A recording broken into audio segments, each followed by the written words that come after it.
We've seen the gurus, the guys in Dubai, wherever, the guys who are renting those Lambos, telling you about their course and how you should buy, all that kind of stuff. This is not that. This is the 10,000 Rand JSE experiment. I will tell you guys my name, but really doesn't really matter at this point. But what you guys should know is I have a very specific set of skills. Unfortunately, like in most cases, those skills usually involve me losing a bunch of money in the most creative ways. But this time, we're doing it by the book, guys. Or at least the book that I'm writing as I go. I'll be taking 10,000 Rand of my own money and throwing into the JSE, the Johannesburg Stock Exchange. Why? This is just to see if a regular person with a laptop can actually beat the pros.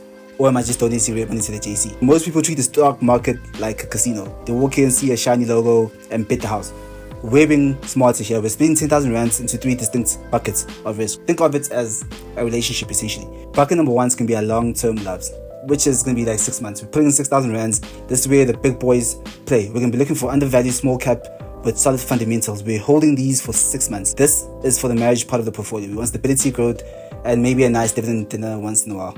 You know what I mean? Then the second bucket is going to be what we call our catalyst plays. We're going to be putting 2,000 Rands into this. This is our summer flings, essentially. So we're going to be looking at companies with earnings reports coming up or big announcements. Then we'll get in, wait for the news to hit, and hopefully we get out before things get weird. Duration, it's going to be 1 month. Then the third bucket is going to be the bounce trades. We can put in 2,000 Rands into this bucket. This is where the toxic exits are going to be. This is the stocks that are going to be dumped. I'm talking about that are going with 20% down or more, and then they're crying in the rain. We're betting that they'll have monetary moments of clarity and bounce back. We're only staying for a week or two, and then it's like in and out, no emotions attached. Cool, now we get onto the science of the whole thing. So how do you find these stocks? We can't use a crystal ball. We can only use Excel because nothing says I'm a serious investor, like an Excel spreadsheet with formulas that make your eyes bleed. So the first step is we'll head over to TradingView, we'll filter on the JSE Stock Exchange, and from there onwards we look for small cap companies because that's where all the hidden gems are, buddy. So we got that. We'll download the data into a CSV file, and we'll be looking at your price to earning ratios, your performance markets, things like that. Then we'll also download sector data as well as industry data. For example, so to see if like the retail is struggling because people are stress shopping or during load shedding or people buying baddies clothes, things like that. Or is the mining sector actually doing something for once? So I download that data into my spreadsheet as well.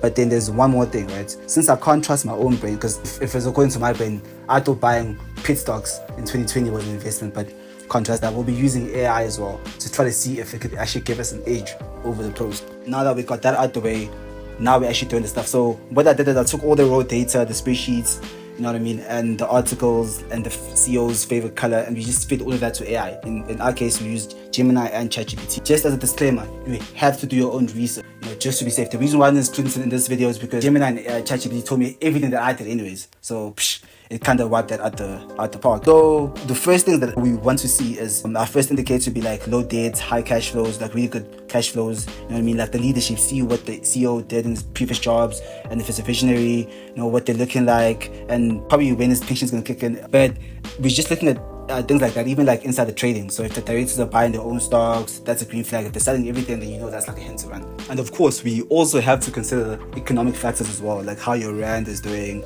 having a look at the different indexes, like the baddie index, things like that, because it feeds into how well specific stocks in different sectors can actually do. If I can turn this 10 grand into 15 grand, then that's a plus. I'll come off as a genius. But if it goes to 200 rands, then I guess I have like a cool story to tell my grandkids one day. Yeah, so like a disclaimer, this isn't financial advice. It's important you do your research and also consult professionals who work in this space. I'm just a regular dude trying to see if I can be pros, because I think I'm smarter than I actually am.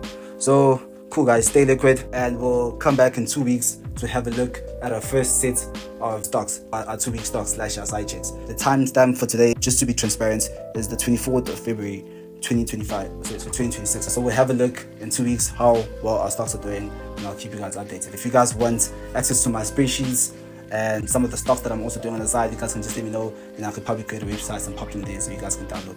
Cheers.